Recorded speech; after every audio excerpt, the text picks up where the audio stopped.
ভীষণ ক্ষুধার্ত আছি। উদরে শরীর বৃত্ত বোপে অনুভূত হতে থাকে। প্রতিপলে সর্বগ্রাসী ক্ষুধা। অনাবৃষ্টি যেমন চৈত্রের শস্যক্ষেত্রে জেলে দেয় প্রভূত দাহন, তেমনি ক্ষুধার জ্বালা জলে দেহ। দুবেলা দুমুঠো পেলে মোটে নেই অন্য কোনো দাবি। অনেকে অনেক কিছু চেয়ে নিচ্ছে, সকলেই চায় বাড়ি, গাড়ি, টাকা কড়ি, কারো বা খ্যাতির লোভ আছে। আমার সামান্য দাবি, পুড়ে যাচ্ছে পেটের প্রান্তর, ভাত চাই। এই চাওয়া সরাসরি। ঠান্ডা বা গরম, সরু বা দারুণ মোটা রেশনের লাল চাল হলেও কোনো ক্ষতি নেই। মাটির শানকি ভর্তি ভাত চাই।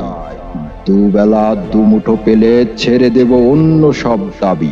অযৌক্তিক লোভ নেই, এমনকি নেই যৌন ক্ষুধা। চাইনি তো নাবি নিম্নে পড়া শাড়ি, শাড়ির মালিক যে চাই নিয়ে যাক, যাকে ইচ্ছে তাকে দিয়ে দাও।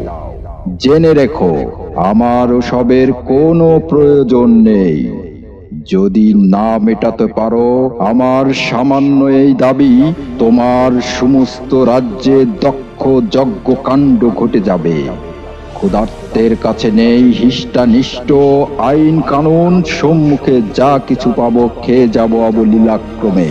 থাকবে না কিছু বাকি, চলে যাবে হাবাতের গ্রাসে।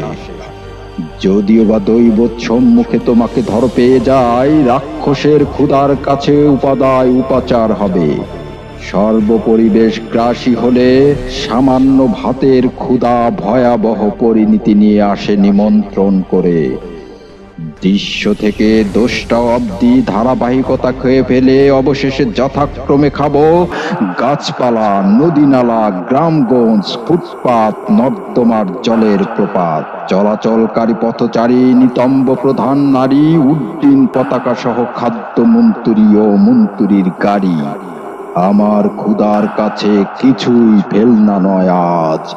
ভাত দে হারামজাদা, তা না হলে মানচিত্র খাবো।